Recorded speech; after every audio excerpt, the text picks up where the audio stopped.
If the stained glass windows were a bit of a sticking point and a point of conflict between the Puritans and the higher Anglicans, then the altar was an even bigger problem.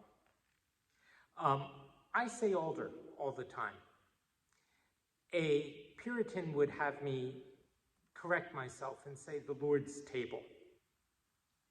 In the architecture of the time and that place, an altar was still part of the medieval building, largely.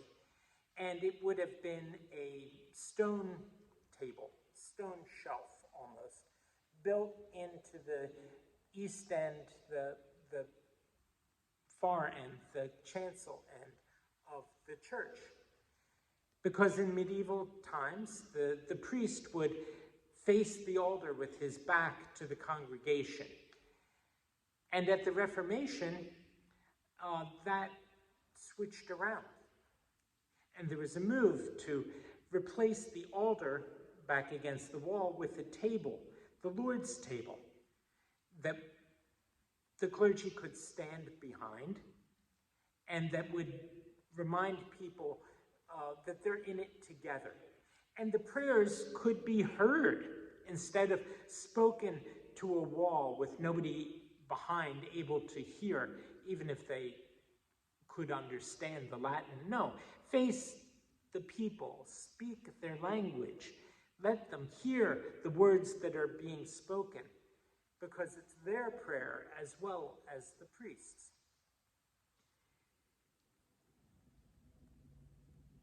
That was the argument. And there was some truth to it. A lot of truth to it.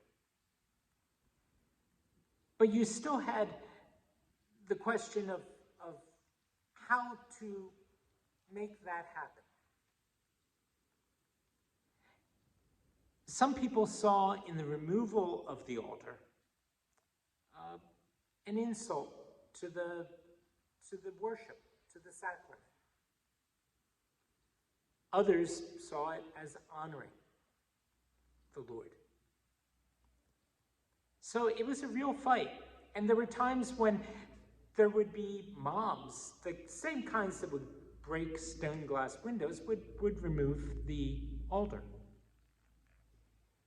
George Herbert wrote a poem about the altar, and it looks like an altar.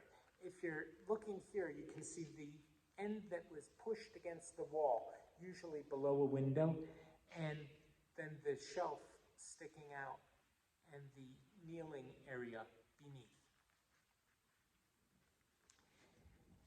And this is what he said in that poem.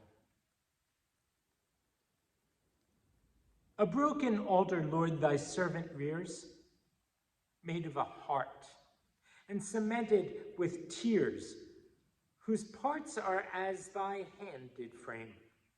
No workman's tool hath touched the same. A heart alone is such a stone, as nothing but thy power doth cut. Wherefore each part of my hard heart meets in this frame to praise thy name. That if I chance to hold my peace, these stones to praise thee may not cease. O let thy blessed sacrifice be mine, and sanctify this altar to be thine.